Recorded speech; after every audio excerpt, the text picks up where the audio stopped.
I have with me JF um, Garipi.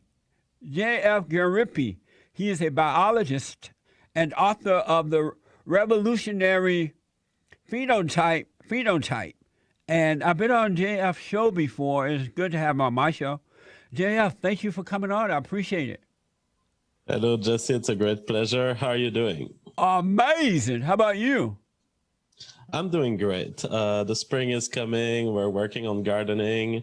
It's beautiful times. The coronavirus craze is messing up with everyone's plan, but I believe it's a social response, a moral panic, and people have essentially panicked around a theme that is that has been happening every year. It's the regular flu, the common colds. They come back on a regular basis. They are part of the natural cycle, and somehow we made it a human event. Yeah. As a biologist, when you talk to people who are freaking out about that, what do they say to you? Well, a lot of people make the error of of judging the severity of this virus based on human response. For example, they will say, look at how China is reacting. Don't tell me it's the regular flu. Look at how Nancy Pelosi is reacting. Don't tell me it's the regular flu. You need to bring back people to facts, death counts, rates of infection, to realize that this virus is probably within the range of what we've seen year after year. It is a virus that kills people who are weaker. It is a virus that hits older people, people with blood pressure, heart problems, respiratory problems, immunological problems. But other than this, it is not to be feared any more than the regular occurrences of influenza or coronaviruses that we've seen before. Yeah. I am surprised. Let me hear you say your last name. How do you pronounce your last name? So my last name is Gariepi. That's how we say it in Quebecois, Gariepi. All right, Gary AP. I appreciate that. I am surprised at the reaction that the things that the people are doing because of the media. They believe the media and they believe the government so much that they're like zombies. And I'm surprised at that. Are you? Absolutely. What the coronavirus illustrates is a deep weakness of our information infrastructure. On the one hand, we have the mainstream media. The mainstream media is in bed with the Democrats, and they have a big advantage in crashing the economy. They don't want the U.S. to succeed. They want the U.S. to crash because Trump's re-election is almost certain under a successful economy. So we have this interest on the one hand, and then on the other hand, we have social media and independent creators which are subject to censorship by Susan Wojcicki, who dreams of making YouTube exactly like cable TV. I keep hearing the media repeat, you have to trust science. How much of science can we trust in this? There is no science to be trusted. What science will tell you, unfortunately, is just a series of facts about the world. Science will tell you it's a virus. Science will tell you some people have died from it. But when the Democrats tell us trust the scientists, they tell us a little more than this. They want us to take the moral programs that is put forward. And we've seen it in climate change. We've seen it in various spheres, and now we've seen it in vaccines, for example, and now we see it in epidemiology. I think it's the first time that we have a live reaction of that kind, where essentially the doctors are taken not for their fact-bringing capabilities or their science-bringing capabilities, but they are taken as the moral deciders, up to the point where even yesterday, Dr. Fauci was saying, I'm not an expert in reopening the economy. Of course, you're not, because you're a doctor. You have no idea how it is that a country can suffer from having no jobs, from having 22 million unemployed, from having all of the disruptions to the supply chain. It is not your field of expertise. This should lie in the hand of a politician. That's why Trump is there. And Trump should be the decision maker, not Fauci, not Dr. Birx. So, do you know what happened to mankind that they, not all, but most seem to have lost all sense of self control, meaning thinking for themselves, doing for themselves? What happened that brought this on? When I was growing up, and as you know, I grew up in Alabama on a plantation under the so-called Jim Crow laws, and but human beings were thinkers. They were independent for the most part. They didn't rely on some expert or someone else to tell them how to think and what to do. What happened that caused people to lose that type of control? That is a subject I'm highly interested in. Why did we become moral sheeps? Yeah. And the answer is probably exactly the same reason why sheep became sheep. I think it's evolution. I think that we have domesticated ourselves the same way we've domesticated cows, sheep, and dogs. We changed them across generations to be more following of our authority, more listening to our orders. And eventually it increased productivity, which is why we got rewarded for having these animals as opposed to having animals that are wild or that are untamed. And so I'm afraid that what we've did with humanity is we've rewarded behaviors that were dependent on the state. We've rewarded non-independence. We've rewarded an incapacity to be self-sufficient. And this capacity to be self-sufficient was extremely rewarded in a natural state where we were facing the forces of nature, where we had to grow our own vegetables and care for our own animals to survive. But in the modern world, we have disincentivized this lifestyle. And I think it's been going on for a couple of generations for us to be in the current predicament. Combined with this, I will say there is a big war on independence and cultural transmission, mainly from fathers to children.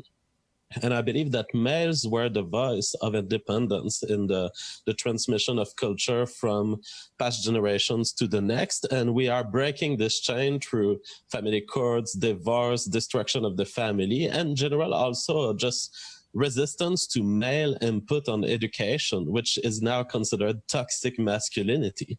All of these factors combined together are making the next generations more willing to follow authoritarian orders from authorities that do not qualify.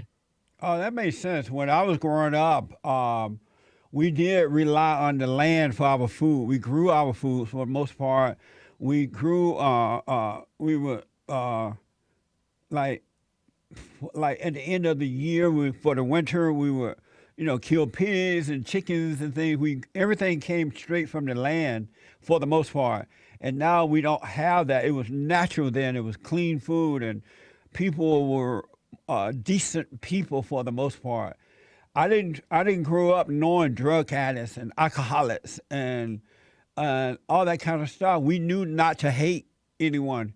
Even then, the blacks knew that the battle was evil versus good, so they didn't hate all white people because they knew there was good white people and bad white people, same as black people. But now all that seemed to be gone.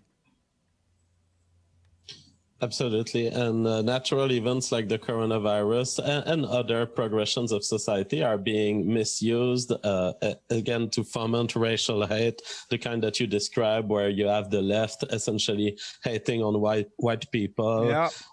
This is the development of a war against success and independence, essentially. It's not so, in the end, it's not so racial. It is made into a racial war, but in the end, it is a fight against success and against independence. You were recently vindicated on a claim you have been making that there are far more cases of the virus than detected. Can you explain that to us? What happened?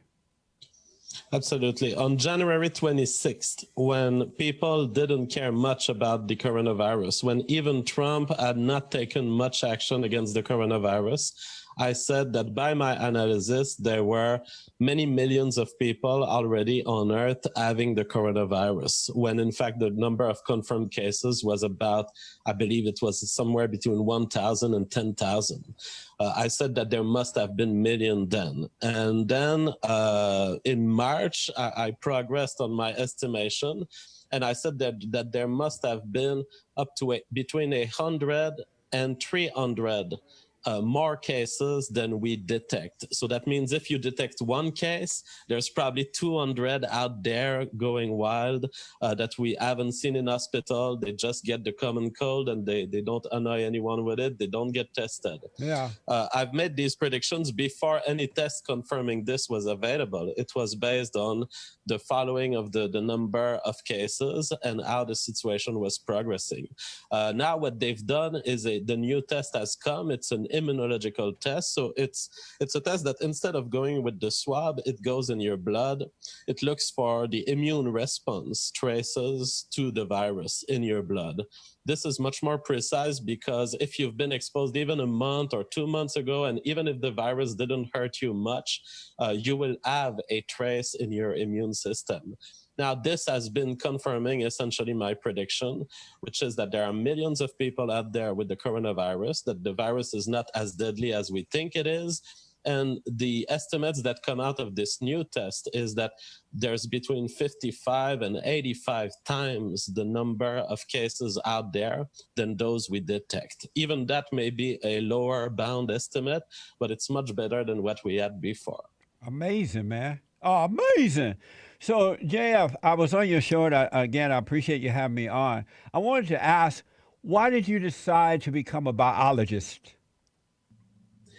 Oh my God! It has to do with my essentially my encounter with Richard Dawkins' selfish gene when I was probably.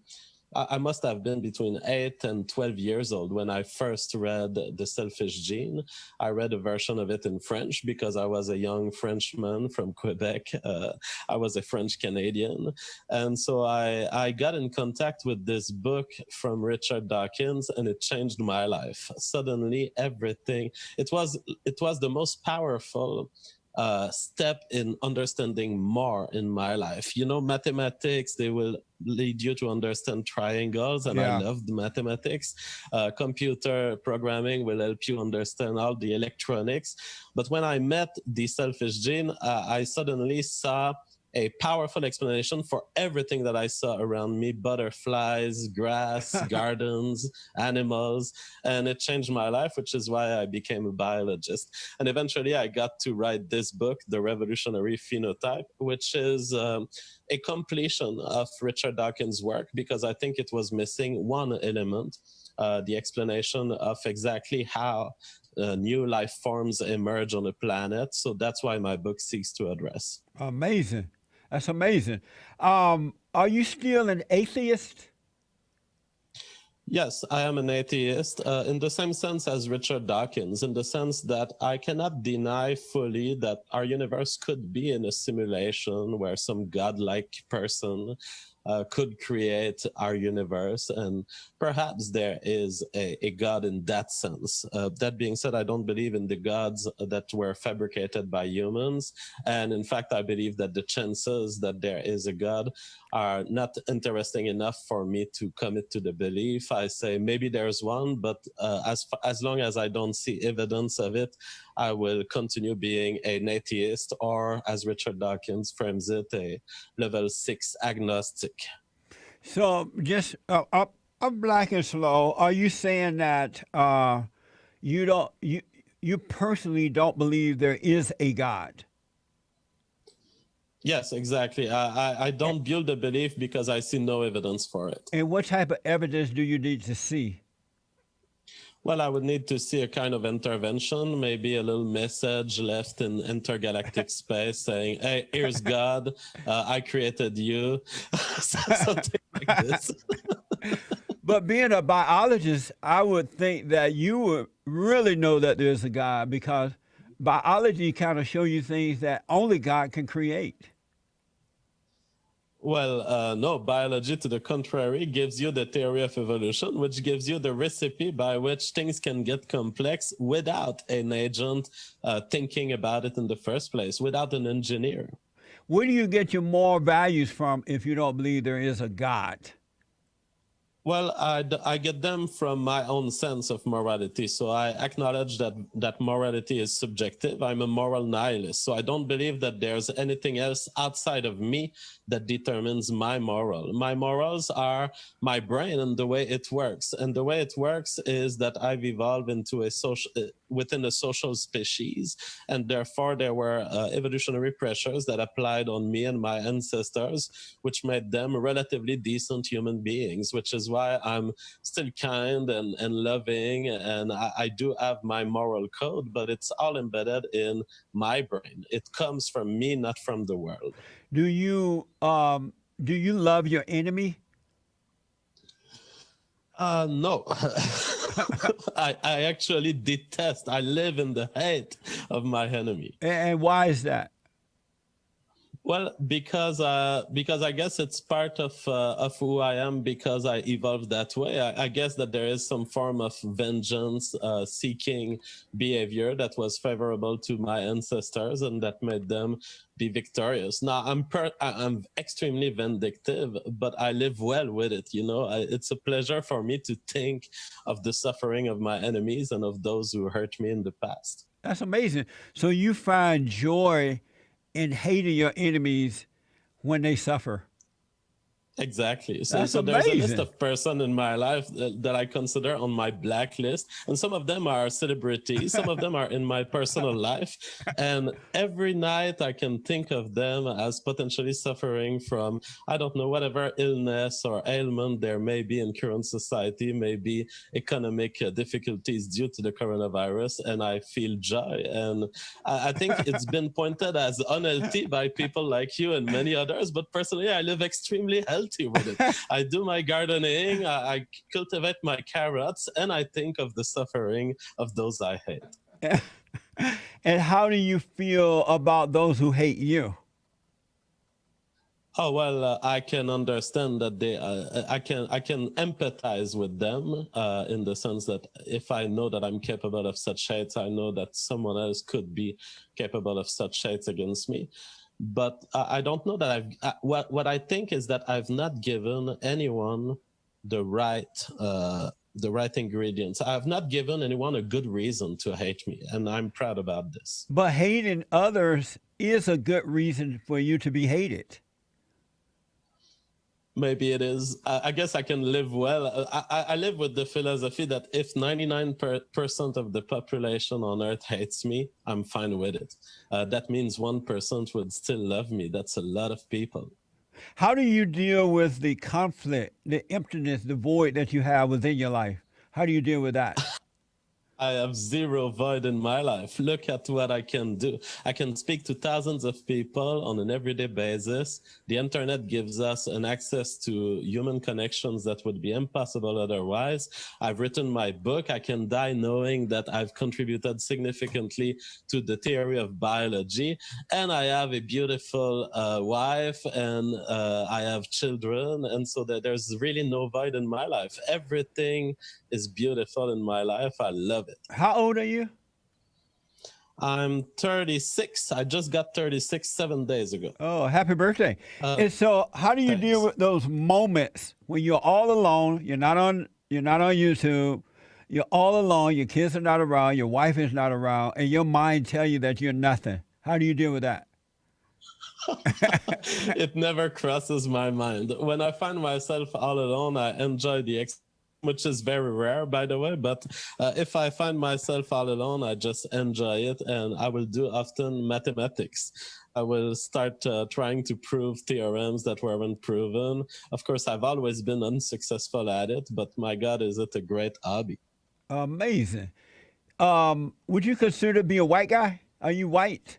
Oh, absolutely. I'm white. I'm known for bringing that up on my show. My Wikipedia page is mischaracterizing me as a Nazi because of it. But yes, I'm white, and I think there is something to be proud about being European and transmitting our genes and our culture to the next generations. Unfortunately, in most European people, this pride has been denied and has been even pathologized. Are you French? Yes, I'm French in the sense that I'm a descendant of French people in Canada, and I live in French most of my life. So yes, in Quebec we live in French, and I'm also French in the sense that I love French TV and French culture. I watch a lot of the French stuff and comedians. So as a white guy, you're happy with being hated because you're white?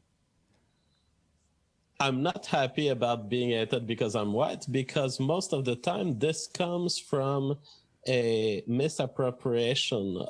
First, there is a misconception about white people being evil because they are successful, which is fallacious, because it is not the success of white people does not mean that you're entitled to the privilege that you claim they had. It may just mean that we're doing good because we have a good attitude with life, But or that we have specific talents, or we're just lucky genetically. I don't know. but But if so you're not happy with I don't like racial hate. if you're not happy with being hated because you're white, why do you hate? Because when you get back what you put out. Well, I hate for very specific reasons. But I then think you that should be if someone has a happy. good, You should be happy with being hated because you're white. If you enjoy hating, uh, well, I think that you're making a shortcut here. I didn't say that I love hate in general. I think that there's some good reason for hate. I think that hate can be justified when you have people who have done horrible stuff to you, like kidnapping your children or hurting people you love. I don't see why hate is misplaced in those instances. That doesn't mean I love hate in every situation. I love it in certain situations against extremely evil people. amazing. I got to ask you this: we run out of time. Were you raised by your father, mother? Absolutely. Two extremely great parents. My mother was doing homeworks with me, working on my French language, English, mathematics. A brilliant mother who was spending a lot of time and effort on me, gave me a training in music, piano, gave me courses in all this. And on the side of my father, an extremely creative guy who showed me hunting, calculating pipes, because he was working with soldering water pipes, calculation of diameter, the mathematics of cylinders and everything. Who were you So closest two to? extremely talented parents. Who were Who I you was closest to? closest to? There were moments of my life where I was extremely close to my father, and it was perhaps between 8 to 16 years old, when I was developing more into sports, baseball, activities of all kind. But then before 8 years old and after 16 years old, I would say I've spent more time with my mother, because she had more a mind that was useful to me as a young children and young adult also. Amazing. JF, how can people get your book, The Revolutionary Phenotype? You can just go at book.jfg.world or go to my Twitter at jfgaryep, and you will find the links to the Amazon page. It is a book that I've written because I wanted to understand what happened 4 billion years ago when the first life form, DNA-based life form, showed up on planet Earth, and I've understood it in a way that no biologist has before. So go buy the book if you're interested in this. My final two questions. Number one, do you love black people? Yeah, I've been neutral about black people recently. I think I've been approaching black people like anyone else, which is, if you are interesting and if you are a person with whom I gain in interacting, I will have no objection interacting with you. Do you love the Jews? Do I love the Jews? I've been trying to love the Jews extremely hard, the hardest. Some of them have been making it extremely hard for me, but I keep wanting to do more efforts to love Jews more. Unfortunately, many of them attack me in the media, lie about me. And so it makes it hard, but I try. I try to love the Jews as much as I can.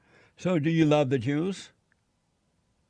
Again, it's like if I was walking on hot coal, and you would tell me, do you like walking on hot coals? Well, it kind of hurts. Yeah.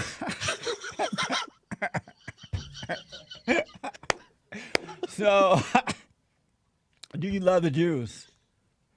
What is this question? Where have you learned to be an interviewer? Insisting 3 times on the same question? What is that? Oh, God. And your answer is, do you love the Jews? My answer, I try as hard as I can. Do you love them? Oh, I mean, yeah. I mean, to the extent that I like being successful at what I try, I'm making efforts. Do you love the Jews?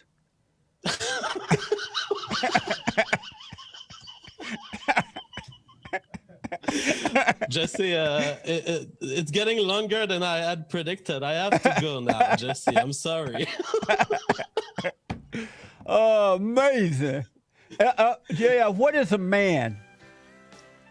A man is the half of humanity that is looking at the world in an absolutely different way than the other half. And it's different cognitively. It approaches the natural world in a different way. It processes emotion differently. Really, men are a valuable cognitive addition to the diversity of human beings on Earth. And unfortunately, they're getting kicked out of every opportunity to transmit the special cognition that they have. Amazing. JF, thank you so much for coming on, man. How can people listen Much to your love, show? Jesse. How can they listen? JFG live stream on YouTube. Right on. Thank you so much, man.